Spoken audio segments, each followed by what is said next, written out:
अब हम देखते हैं कि न्यायपालिका के बारे में। जैसे कि आप लोगों ने तो मॉन्टेस्क्यू का शक्ति पृथक्करण का नियम पढ़ा होगा, अगर नहीं पढ़े होंगे तो दोबारा पढ़ लीजिएगा।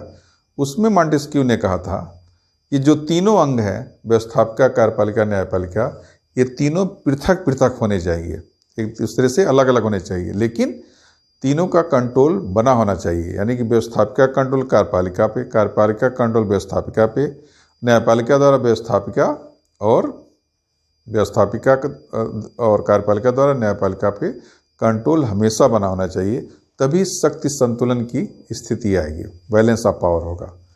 ऐसा उनका था और कहना भी सही है। अमेरिका ऐसे देशों में इस नियम का पालन किया जाता है।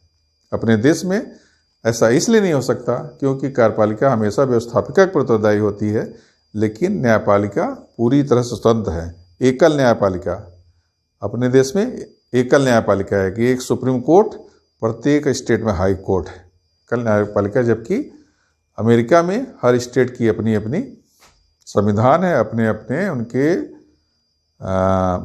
न्यायालय व्यवस्था है। अपने देश में ऐसा नहीं है। न्यायपालिका की आवश्यकता पड़ गई।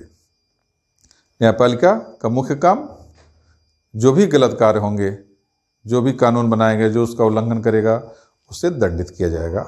वह किसी भी रूप में हो सकता है। अगर कानून बना है तो उसका पालन करना है, अगर कानून का पालन नहीं किया जाता है तो उसको दंड देने का काम न्यायपालिका का है। इसके अलावा बहुत सारे ऐसे गूढ़ प्रश्न होते हैं जिनका कि सामान्य जन के द्वारा या नहीं उस पर चर्चा की जा सकती, नहीं उसका विश्लेषण हो पाता है। इनका कार्य, इनको जो है विश्लेषित करने का काम न्यायपालिका के द्वारा किया जाता है। केशवानंद भारती का आप लोगों को केस याद होगा, जिसमें कि संविधान के प्रस्तावना को संविधान का अभिन्न अंग माना गया तथा यह भी कहा गया कि कोई भी सरकार, कोई भी संसद इसमें ऐसा संशोधन नहीं कर सकती है जो कि उसके मूल रूप के साथ छेड़खानी हो सके, मूल रूप को बदले। इस तरह के संशोधन को अमान्य किया जाता है। 13 न्यायाधीशों की संविधान पीठ ने कहा था, अभी तक उससे ज़्यादा की संविधान पीठ नहीं कोई बैठी है, अगर बैठेगी तब जाकर के परिवर्तित कर सकती है। अभी तक कोई ऐसा अवसर नहीं आया कि 13 सदस्यों की संविधान पीठ भी बैठ करके किसी विषय पर निर्णय ले हो। सबसे बड़ा केशवानंद भारती केस था, उसका बार बार कोर्ट किया जाता है। तो सुप्रीम कोर्ट द्वारा, जो कि एपेक्स बॉडी है, उसके द्वारा जो भी निर्णय किया जाता है उसका उद्धरण अगर उसी तरह का कोई भी केस हाई कोर्ट या डिस्ट्रिक्ट कोर्ट में भी आता है तो उसको कोट किया जाता है।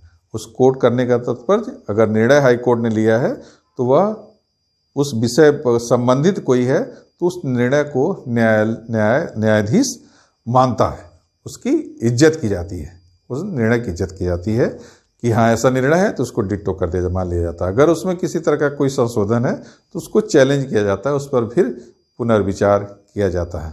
इस तरीके का एक अभिलेख न्यायालय का भी काम करते हैं, जितने भी अपने हाई कोर्ट हैं या सुप्रीम कोर्ट हैं। दूसरा, संविधान संबंधी कोई भी चर्चा रहेगी वह सुप्रीम कोर्ट के द्वारा की जाती है। सुप्रीम कोर्ट का मुख्य काम संविधान से संबंधित, मूलाधिकार से संबंधित कोई भी चर्चा रहेगी वह सर्वोच्च न्यायालय के द्वारा की जाती है। तो ये इनकी मुख्य काम है।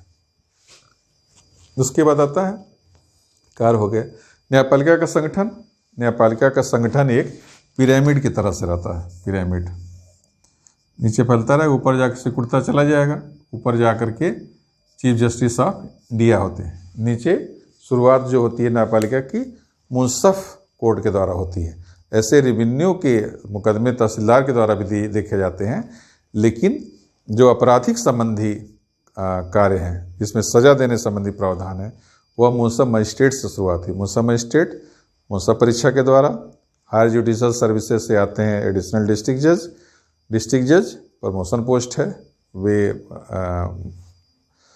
प्रमोट किए जाते हैं। उसके ऊपर फिर रेवेन्यू का जो रहता है उस तहसीलदार से लेकर के कमिश्नर तक आता है।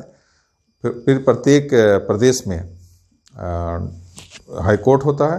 हाई कोर्ट में वकीलों का, न्यायाधीशों का चयन राष्ट्रपति के द्वारा किया जाता है, जो कि एक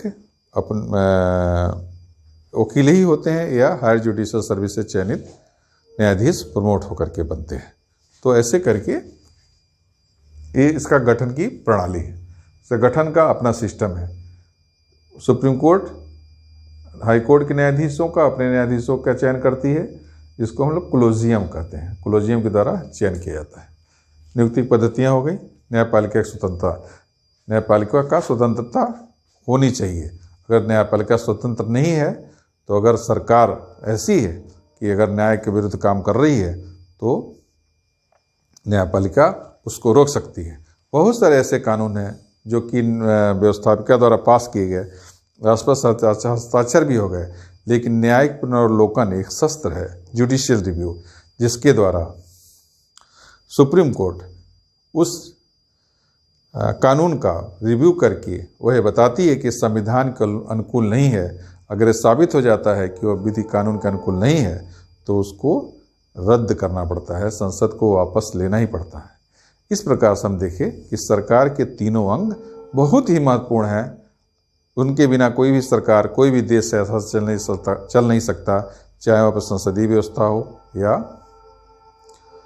अध्यक्षात्मक सरकार हो, पार्लियामेंट्री टाइप गवर्नमेंट हो या प्रेसिडेंटल टाइप गवर्नमेंट हो।